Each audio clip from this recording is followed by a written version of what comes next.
आपका इस चैनल पर स्वागत है बच्चों। आज हम पढ़ने जा रहे हैं राष्ट्रीय आय की एक बहुत ही महत्वपूर्ण अवधारणा जीडीपी। और मेरा दावा है कि इस वीडियो को देखने के बाद आप पीएससी के लिए तैयारी करें, यूपीएससी के लिए तैयारी करें, स्टेट बोर्ड के लिए तैयारी करें, लेकिन जीडीपी का कॉन्सेप्ट आपका क्लियर हो ही जाएगा। चलिए शुरुआत करते हैं सबसे पहले जीडीपी को समझने की। तो उसे समझने से पहले घरेलू उत्पाद को समझना जरूरी है बच्चों।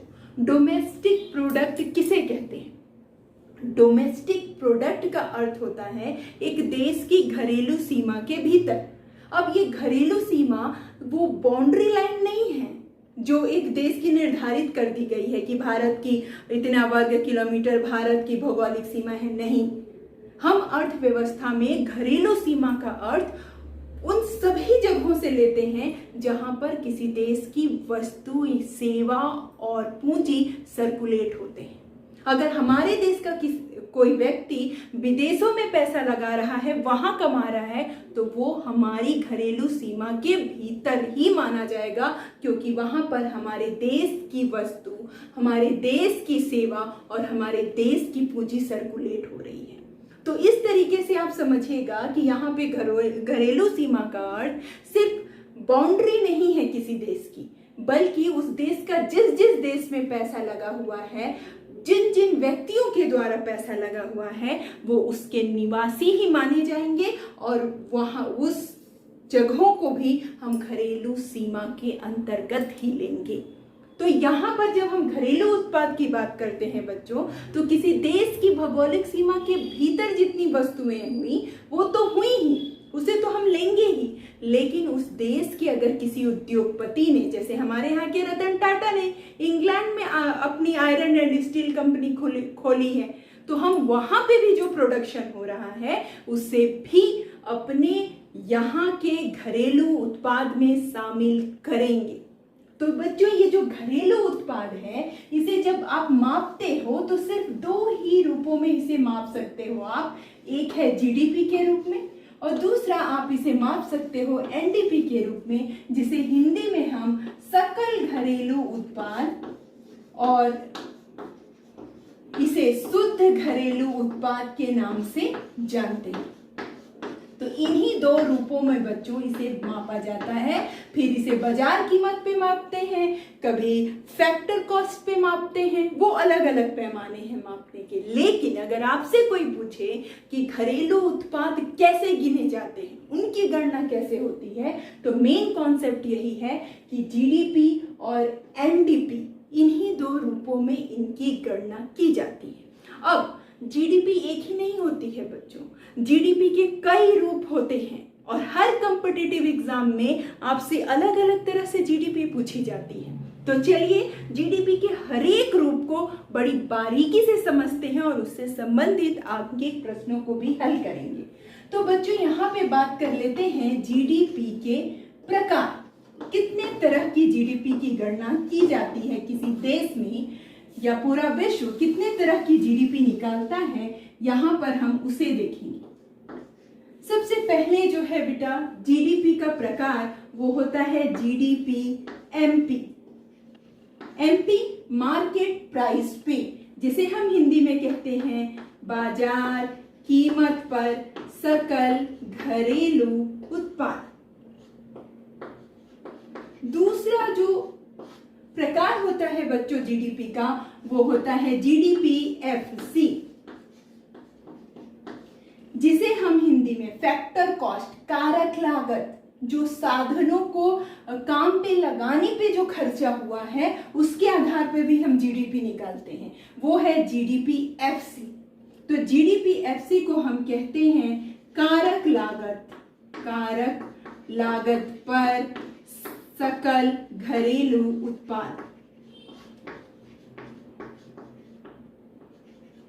इसके बाद बच्चों जीडीपी का एक जो रूप होता है वो होता है नॉमिनल जीडीपी, जिसे हम मौद्रिक जीडीपी के नाम से भी जानते हैं।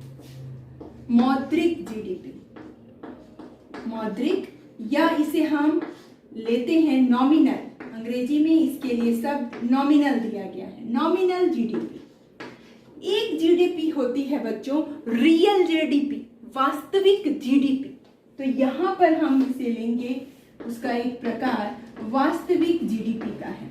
और ये जो वास्तविक जीडीपी होती है ना, कई बार आपसे बोर्ड में और कंपटीशन एग्जाम में इसे जीडीपी कल्याण के नाम से पूछ दिया जाता है। तो ये भी याद रखिएगा कि ये है जीडीपी कल्याण सूचकांक। जब भी जीडीपी कल्याण सूचकांक पूछे, आपको समझ जाना है कि ये वास्तविक जीडीपी की बात यहाँ पर की जा रही है। इसके अलावा इस नॉमिनल और वास्तविक जीडीपी को बच्चों दो और नामों से जाना जाता है। मौद्रिक जीडीपी को हम कह देते हैं कि यह मौद्रिक जो जीडीपी है वो चालू कीमत पर जीडीपी है, चालू कीमत पर। कई कंपटीशन एग्जाम में या बोर्ड के एग्जाम में आपसे चालू कीमत पर जीडीपी पूछी जाती है और इसे हम कहते हैं स्थिर कीमत पर, स्थिर कीमत पर। इसके बाद बच्चों एक जीडीपी डिफ्लेटर भी होता है, जिसे हम हिंदी में जीडीपी अपस्फायक के नाम से जानते हैं। तो इसका एक प्रकार होता है जीडीपी का, जीडीपी इन्फ्लेटर, जीडीपी डिफ्लेटर के नाम से हम इसे जानते हैं और इसे हिंदी में हम कहते हैं जीडीपी अपस्फायक। तो इतने प्रकार की जीडीपी की गणना किसी देश में की जाती है, इससे अलग अलग चीजें पता चलती हैं। अब चलिए एक एक करके समझते हैं कि किस जीडीपी से क्या क्या हमें पता चलता है। अगर जीडीपी एमपी है बच्चों, तो एक साल में देश की सीमा के भीतर, घरेलू सीमा मतलब अगर विदेश में भी पैसे लगे हैं तो वहां भी, ठीक, कि पूरे साल भर में या लेखा वर्ष में जितनी भी वस्तुएं बनी हैं उनका जो बाजार कीमत है, ये जीडीपी उसके बारे में बताती है। जीडीपी एमपी कि जितनी भी वस्तुएं, अगर 100 वस्तुएं बनी हैं तो उनकी जो भी बाजार कीमत है उसे जब जोड़कर निकाला जाएगा बच्चों तो वो बनेगी जीडीपी एमपी। अभी हम डिटेल में भी इसे पढ़ेंगे। उसके बाद दूसरी होती है बच्चों जीडीपी एफसी। वस्तुओं को बनाने में जो भी पैसे लगे हैं, जैसे कर्मचारियों का पारिश्रमिक लगा है, जमीन खरीदी गई है, जमीन को लगान दिया गया है, पूंजीपति से पूंजी ली गई है, ब्याज लगा है, मशीनें खरीदी गई हैं, उत्पादक उस काम में लगे हैं, तो उनका जो पारिश्रमिक है, लाभ, उन सब को जब आप जोड़ दोगे तो वो बनेगा जीडीपी एफसी। मतलब वो आपकी लागत है कि आपको देना पड़ा, पूरे देश भर में जितना भी उत्पादन हुआ उसमें साहसी को लाभ देना पड़ा, श्रमिक को मजदूरी देनी पड़ी, पूंजीपति को ब्याज देना पड़ा, भूमिपति को, लैंड ऑनर को हमको रेंट देना पड़ा, तो वो सब को, खर्चे को इसमें जोड़ा जाता है। तो इसे हम कहते हैं जीडीपी एफसी, कारक लागत पर सकल घरेलू उत्पाद। उसके बाद बात कर लेते हैं बेटा मौद्रिक या नॉमिनल जीडीपी। इसमें क्या किया जाता है, साल भर में जो भी वस्तुओं की कीमत रही है, जो भी कीमत वस्तुओं की रही है, जब उसके आधार पर हम निकाल लेते हैं वस्तुओं का मूल्य। तरीके से जो भी उसकी कीमत रही है, जो भी उसकी चालू कीमत है, उसके आधार पे हम जीडीपी जब निकालते हैं तो उसे मौद्रिक या नॉमिनल जीडीपी कहते हैं। उसके बाद आता है बच्चों वास्तविक जीडीपी, जीडीपी कल्याण या स्थिर कीमत। तो इसमें हम आधार वर्ष को लेते हैं। आप सब ने निर्देशांक में इसे पढ़ा होगा कि आधार वर्ष कोई ऐसा साल होता है जिस साल में ज्यादा परिवर्तन ना हुआ हो, और उस आधार वर्ष के आधार पर हम इस साल की कीमतों की तुलना करते हैं कि अच्छा आधार वर्ष में इतनी थी, अभी कितनी बढ़ गई है। ठीक वैसे ही बच्चों, जब आधार वर्ष के आधार पर जो भी वस्तुएं हैं, सेवाएं हैं, उनका मूल्य निकाला जाता है तो उसे कहा जाता है रियल जीडीपी, वास्तविक जीडीपी, जीडीपी कल्याण। और दूसरे देश को अगर हमारा कुछ देखना है तो वो वास्तविक जीडीपी को ही देखेगा। इसी से हमारी रियल प्रोग्रेस पता चलती है। उसके बाद है बच्चों जीडीपी डिफ्लेटर, जिसे अपस्फायक कहा जाता है। इसका हम यूज क्यों करते हैं? इसका उपयोग इसलिए किया जाता है कि किसी अर्थव्यवस्था के फ्लक्चुएशन को देखा जा सके कि जनवरी में वो अर्थव्यवस्था में जीडीपी बहुत ज़्यादा थी, फिर दिसंबर आते आते जीडीपी कम हो गई है, उसकी कीमतों में परिवर्तन हो रहा है वस्तुओं की, और बहुत ज़्यादा परिवर्तन हो रहा है। तो जब क्या परिवर्तन हो रहा है, कितना परिवर्तन हो रहा है, यह जानना हो तो लोग देखते हैं जीडीपी डिफ्लेटर या जीडीपी अप इस फायक को। तो अब अगर आपके सामने कोई कहता है जीडीपी, तो याद कर लीजिएगा जीडीपी एक नहीं है बल्कि इसके 5 प्रकार हैं, और 5 तरह से किसी देश की जीडीपी निकालकर वास्तविक स्थिति किसी देश की जानी जाती है। अब हम एक एक जो कॉन्सेप्ट है उसको समझने का और उससे संबंधित प्रश्नों को हल करने का प्रयास करेंगे। GDP MP. अब जीडीपी एमपी की अवधारणा को देखते हैं और उसके सूत्र और उसकी विशेषताओं को भी समझने की कोशिश करते हैं। आप इसी के साथ छोटा सा एक नोट्स बनाते चलिए ताकि आप इसकी जो मूल बातें हैं उसे ना भूल पाए। बच्चों, जब जीडीपी एमपी कहा जाता है तो आपको बहुत लंबी चौड़ी परिभाषा याद करने की जरूरत नहीं है। आप सिर्फ इसके लिए याद कीजिए कि एक वर्ष होगा जिसे आप लेखा वर्ष कहें तो ज्यादा अच्छा होगा, वित्तीय वर्ष कहें तो ज्यादा अच्छा होगा। तो उस लेखा वर्ष में जितनी भी उत्पादित वस्तु और सेवाएं होंगी, वस्तु या सेवा,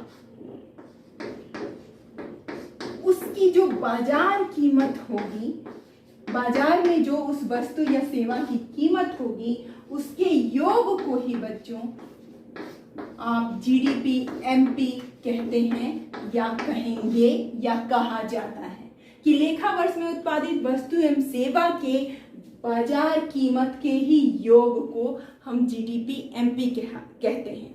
और इसमें क्या जुड़ा होता है, तो बच्चों इसमें और जुड़ा होता है मूल्यह्रास। और आपने मेरे पिछले वीडियो में इस कॉन्सेप्ट को समझा है कि मूल्यह्रास कहने का मतलब सिर्फ मशीनों की टूट फूट को ठीक करने के लिए रखा गया पैसा नहीं है, बल्कि उसमें आकस्मिक हानि, अप्रत्याशित अप्रचलन सब कुछ शामिल होता है। तो जब हम जीडीपी एमपी कह रहे हैं तो उसका अर्थ है कि वस्तु और सेवा की जो भी बाजार कीमत है उसको पूरा जोड़ लेंगे और उसमें शामिल कर देंगे हम मूल्यह्रास को। अब इसी के साथ बच्चों जो इससे रिलेटेड कॉन्सेप्ट है एनडीपी, उसे भी समझते चलते हैं। जब हम एनडीपी एमपी की बात करते हैं, जिसे हम कहेंगे बाजार कीमत पर शुद्ध घरेलू उत्पाद, बाजार कीमत पर शुद्ध घरेलू उत्पाद, तो इस शुद्ध घरेलू उत्पाद को कैसे निकाला जाएगा? इस शुद्ध घरेलू उत्पाद को निकालने के लिए बच्चों सिर्फ एक ही सूत्र है कि आप जीडीपी एमपी में से घटा दीजिए डी को। डी डिप्रिसिएशन, मूल्यह्रास। जब भी आप जीडीपी में से मूल्यह्रास को हटा देते हैं तो आपको प्राप्त हो जाएगा एनडीपी। अगर ये एमपी है तो ये जो प्राप्त होगा वो भी एनडीपी एमपी ही होगा। अब एक प्रश्न आता है कि आखिर मूल्यह्रास को ही क्यों घटाया जाता है, क्यों हर बार घटा के हम शुद्ध निकालते हैं? कारण ये है बच्चों कि मूल्यह्रास संचयी प्रवृत्ति का होता है, कम्युलेटिव प्रवृत्ति का होता है। ये हर साल निकाला जाता है और पिछले साल वाला भी इसमें शामिल होता है। तो जब आप एक साल की गणना कर रहे हैं तो उसमें पुराने साल का आप क्यों मिलाएंगे? इसीलिए ये एनडीपी एमपी निकाला जाता है ताकि शुद्ध इस एक साल में कितना उत्पादन हुआ, उसका कितना मूल्य था, ये बताया जा सके, और इसीलिए इसमें से मूल्यह्रास को घटा दिया जाता है।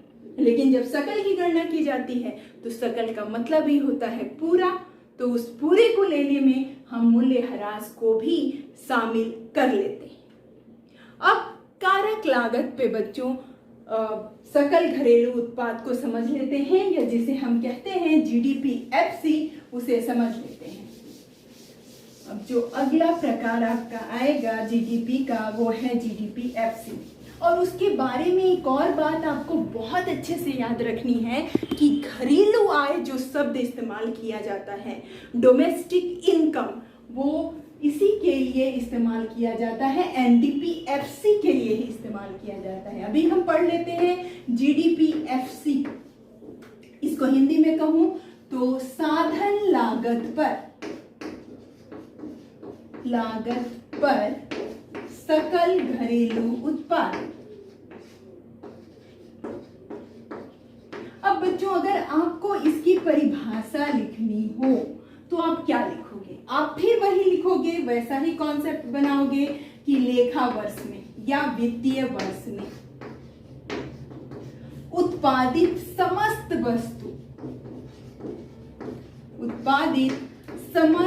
वस्तु एवं सेवा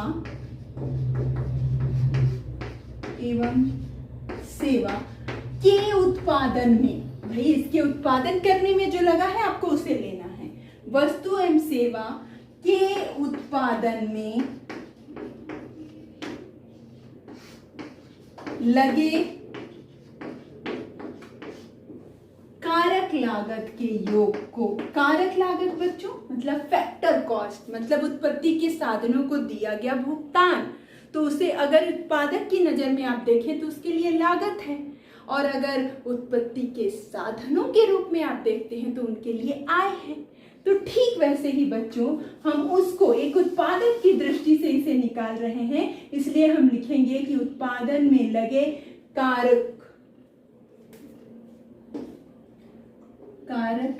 लागत का योग एक लेखा वर्ष में उत्पादित समस्त वस्तु एवं सेवा के उत्पादन में लगे कारक लागत के योग को ही हम जीडीपीएफसी कहते हैं। अब बच्चों, इसमें भी शामिल होता है मूल्य ह्रास, क्योंकि ये क्या है? ये सकल है। अगर मैं इसे और सरल रूप में एनडीपीएफसी इससे निकालना चाहूं तो अब आप जानते हैं कि एनडीपीएफसी शुद्ध घरेलू उत्पाद कारक लागत पे निकालने के लिए मुझे जीडीपीएफसी में से घटा देना होगा डिप्रिसिएशन मूल्य ह्रास को, तो मुझे मिल जाएगा एनडीपीएफसी। और उसके साथ बच्चों मोस्ट इंपॉर्टेंट मैं यहाँ पे भी लिख रही हूँ, आप भी अपने नोट्स में लिखिए कि एनडीपीएफसी को ही घरेलू आय कहा जाता है, डोमेस्टिक इनकम कहा जाता है। ये आपको भूलना नहीं है, ये बहुत ही इंपॉर्टेंट है कि घरेलू आय क्या होती है, तो वो एनडीपीएफसी ही होती है, घरेलू आय। अब बात करते हैं बच्चों मौद्रिक जीडीपी की, और जिसे हम कहते हैं चालू कीमत पर जीडीपी, या जिसे हम एक और नाम से जानते हैं अंग्रेजी में नॉमिनल जीडीपी। तो चलिए नॉमिनल जीडीपी को समझते हैं। जीडीपी के तीसरे प्रकार की ओर हम बढ़ रहे हैं, नॉमिनल जीडीपी। यहाँ मैं लिख देती हूँ ब्रैकेट में नॉमिनल, और इसे बच्चों हिंदी में कहा जाएगा मौद्रिक जीडीपी, मौद्रिक सकल घरेलू उत्पाद, और इसे शॉर्ट फॉर्म में हम कह देते हैं मौद्रिक जीडीपी। और इसका क्या नाम है, या करके इसे पूछा जाएगा चालू कीमतों पर जीडीपी।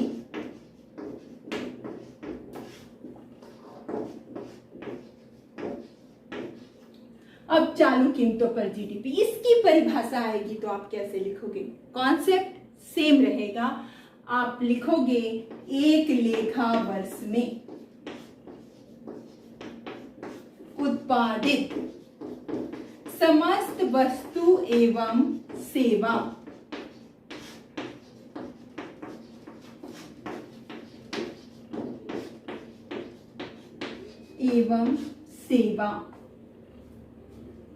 के, अब आएगा चालू कीमत, या जिसे हम कहते हैं प्रचलित कीमत, प्रचलित बाजार कीमत,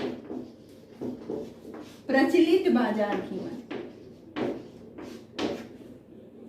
समस्त वस्तु एवं सेवा के चालू कीमत, जिसे हम कहते हैं प्रचलित बाजार कीमत, यहां पर कीमत लिख लीजिए।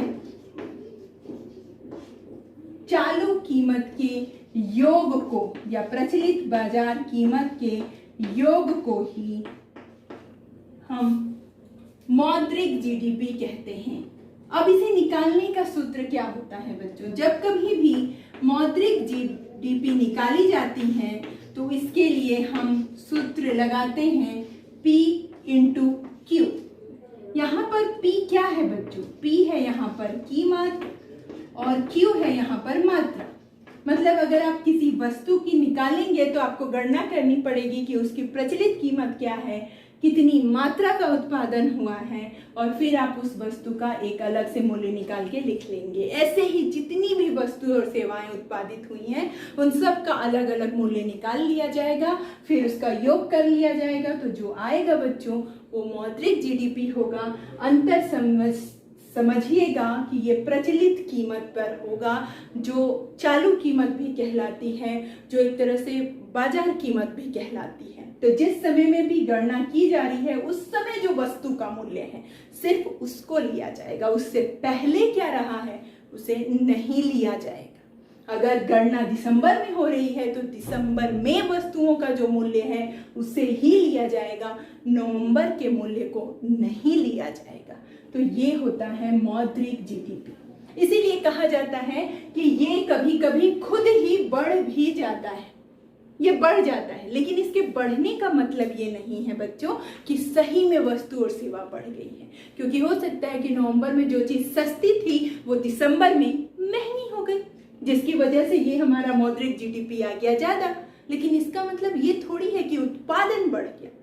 तो इस कारण से मौद्रिक जीडीपी से संबंधित ये प्रश्न आता है कि ये बढ़ जाती है या ज़्यादा भी हो सकती है। कारण ये है कि ये सिर्फ उस टाइम पे जो कीमत प्रचलित है उसे ही इसमें लिया गया है।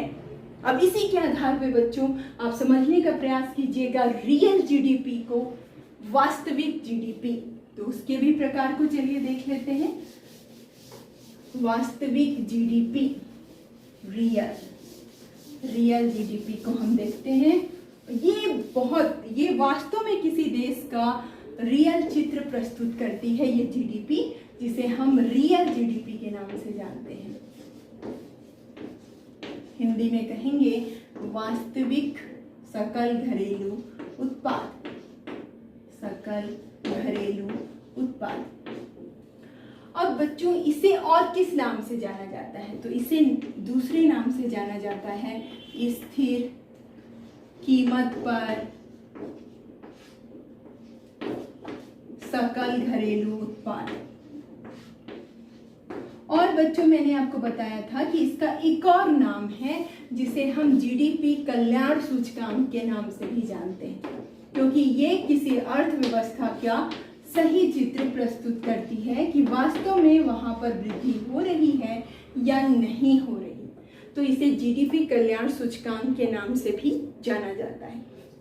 अब इस वास्तविक जीडीपी का अगर आ गया परिभाषा लिखना तो आप कैसे लिखोगे? आपके लिखने का तरीका फिर वही होगा बच्चों कि आप लिखोगे एक लेखा वर्ष में उत्पादित समस्त वस्तु सेवा आधार वर्ष की कीमतों। अब यहाँ पे ध्यान दीजिएगा, आधार वर्ष की जो कीमत है उसके आधार पर, आधार वर्ष की कीमत के आधार पर निकाले गए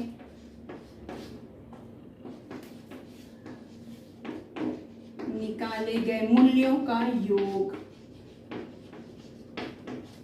अब वहां पर बच्चों जो भी प्रचलित कीमत थी, हम जिस महीने में गणना कर रहे थे उस महीने की कीमत को ले रहे थे, लेकिन यहाँ पर आपको आधार वर्ष को लेना होगा। और सूचकांक में आप सभी ने आधार वर्ष को पढ़ा है कि वह वर्ष लिया जाता है जहाँ पे बहुत ज़्यादा चेंजेस नहीं हुए। तो ऐसे किसी आधार वर्ष के आधार पे जो कीमत सूचकांक निकाला गया है उस कीमत से आज की डेट की कीमत की तुलना की जाती है बच्चों, और जो निकलता है मूल्य, उस मूल्य के योग को ही हम रियल जीडीपी कहते हैं। और कभी कभी ये आता है कि अगर किसी देश का मौद्रिक जीडीपी मालूम है तो रियल जीडीपी कैसे निकाला जाएगा, मैं उसे भी आपको बताऊंगी। पहले आप समझ लीजिए कि इसे निकालने का सूत्र क्या होता है। तो बच्चों, रियल जीडीपी निकालने का सूत्र होता है P इंटू Q, जो कि मौद्रिक जीडीपी का भी था, लेकिन यहाँ पर आपको P के आगे स्टार लगाना होगा। स्टार क्यों? क्योंकि यहाँ पर P का मतलब है आधार वर्ष की कीमत। हम यहाँ पर आधार वर्ष की कीमत परिवर्तन को लेते हैं कि आधार वर्ष के आधार पर इस साल क्या परिवर्तन हुआ है। हो सकता है 4 साल पहले चीनी 4 रुपए सस्ती थी, लेकिन आज चीनी 4 रुपए महंगी है। तो ये जो 4 रुपए का अंतर आया ना, उसके आधार पर हम गणना जब करेंगे तो हमारा रियल जीडीपी निकलेगा, वो हमारा वास्तविक जीडीपी होगा, जीडीपी कल्याण होगा, वो हमारे अर्थव्यवस्था की सही चित्र को बताएगा। अब इसके साथ मैंने जैसे कहा कि एक प्रश्न आता है बच्चों कि मौद्रिक जीडीपी अगर आपको मालूम है तो आप रियल जीडीपी को कैसे निकालेंगे। तो उस सूत्र को भी देख लेते हैं हम कि अगर हमें मौद्रिक जीडीपी मालूम है तो हम रियल जीडीपी को कैसे निकालेंगे।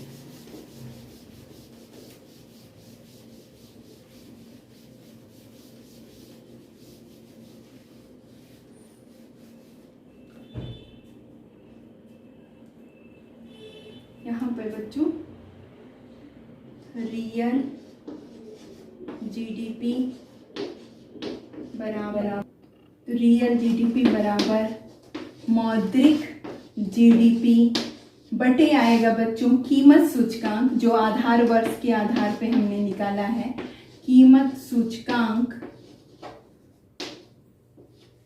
गुणे 100।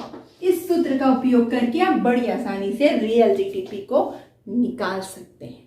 अब जो आखिरी जीडीपी है, जिसे हम जीडीपी डिफ्लेटर या जीडीपी अपस्फायक कहते हैं, चलिए उसकी अवधारणा को देख लेते हैं। जीडीपी अपस्फायक हिंदी में थोड़ा नॉन कॉम्प्लिकेटेड हो जाता है बच्चों, आप अंग्रेजी में याद रखिएगा। इसको हम कहते हैं जीडीपी डिफ्लेटर। जब जीडीपी डिफ्लेटर की बात की जाती है तो इसकी भी गणना बच्चों कीमत सूचकांक के आधार पर ही की जाती है, और इसमें हम कीमत सूचकांक के अंतर को जानने की कोशिश करते हैं। जैसे जनवरी में किसी वस्तु की कीमत क्या थी और दिसंबर में किसी वस्तु की कीमत क्या है, इसके अंतर को निकालकर हम जीडीपी डिफ्लेटर की गणना करते हैं। तो बच्चों, जीडीपी अपस्फायक जो है उसको निकालने का सूत्र होता है, जीडीपी डिफ्लेटर को निकालने का सूत्र होता है मौद्रिक जीडीपी, जो भी आपकी रही है नॉमिनल जीडीपी, उस मौद्रिक जीडीपी में हम रियल जीडीपी वास्तविक जीडीपी का भाग दे देते हैं और गुणे हो जाता है 100। तो इससे हमको जीडीपी डिफ्लेटर मिल जाता है, मतलब किस तरह का परिवर्तन हुआ है, कितने प्रतिशत परिवर्तन हुआ है, उसे भी हम जान सकते हैं। अब चूंकि हम सभी परिभाषाओं को समझने लगे हैं बच्चों, तो अब एक समरी मैं यहाँ आपको लिख कर भी दे रही हूँ। आज हमने जो भी सीखा बच्चों, चलिए उसे एक बार रिवाइज कर लेते हैं कि जीडीपी एमपी अगर आपको निकालना हो तो आप क्या करेंगे। एक साल में जितनी भी देश में वस्तु और सेवाएं बनी हैं उसकी मात्रा का गुणा कर देंगे बाजार कीमत से, तो जीडीपी एमपी निकल आएगी। अगर आपको जीडीपी एफसी निकालना होगा तो आप कर्मचारियों का पारिश्रमिक, लगान, ब्याज, लाभ, इन सबको जोड़ देंगे तो जीडीपी एफसी आ जाएगी। अगर मौद्रिक जीडीपी की गणना करनी होगी तो आपको जो भी चालू या प्रचलित बाजार कीमत है उसमें वस्तु और सेवाओं की मात्रा का गुणा कर देंगे तो आपको मौद्रिक जीडीपी मिल जाएगी। रियल जीडीपी निकालने के लिए आपको हर वस्तु के आधार पर उसकी कीमत की तुलना करनी होगी, वो निकालना होगा और उसके आधार पर आई कीमत का जब आप वस्तु की मात्रा से गुणा कर देंगे तो वो आपकी रियल जीडीपी होगी। और जीडीपी डिफ्लेटर निकालने के लिए आपको मौद्रिक जीडीपी में से वास्तविक जीडीपी को भाग देना होगा और गुणे 100 आपका निकल आएगी जीडीपी डिफ्लेटर। अब ठीक वैसे ही बच्चों आपको ये समझना है कि अगर किसी के साथ एनडीपी आपको निकालना हो तो आप क्या करेंगे, आप जीडीपी एमपी में से डिप्रिसिएशन को घटा देंगे। ठीक वैसे ही बच्चों अगर आपको निकालना हो एनडीपीएफसी तो आप क्या करेंगे, आप एनडीपीएफसी निकालने के लिए जीडीपीएफसी में से डिप्रिसिएशन या मूल्यह्रास को घटा देंगे। इसके साथ एक और महत्वपूर्ण कॉन्सेप्ट है बच्चों कि ऐसा भी होता है कि आपको एनडीपीएफसी निकालने के लिए दिया जाए और वो कब निकालने के लिए दिया जाए, जब आपको जीडीपी एमपी दिया हुआ है। तो अगर जीडीपी एमपी दिया हुआ है और आपको उसके आधार पे निकालना है एनडीपीएफसी को, तो उस कंडीशन में बच्चों सूत्र हो जाएगा, यहाँ ध्यान दीजिएगा, तब सूत्र हो जाएगा कि आप जीडीपी एमपी जो है उसमें से आप अप्रत्यक्ष कर को घटा देंगे, आप मूल्यह्रास को भी घटा देंगे और अनुदान जो आर्थिक सहायता कही जाती है, सब्सिडी कही जाती है, उसको आप जोड़ देंगे। तो अगर जीडीपी एमपी दिया हुआ है तो एनडीपीएफसी निकालने का तरीका होगा कि आप जीडीपी एमपी में से अप्रत्यक्ष कर को भी घटाएंगे, मूल्यह्रास को इसलिए ताकि एनडीपी आपको मिल सके और आर्थिक सहायता को आप उसमें जोड़ देंगे। तो बच्चों ये था जीडीपी से संबंधित कुछ कॉन्सेप्ट और हम अगले वीडियो में बात करेंगे जीएनपी की और फिर इन दोनों के बीच का रिलेशनशिप भी जानने की कोशिश करेंगे कि अगर जीएनपी दी हुई है तो जीडीपी कैसे निकाली जाती है और जीडीपी दी हुई है तो जीएनपी कैसे निकाली जाती है। तो watch my next video, till then good day, bye bye.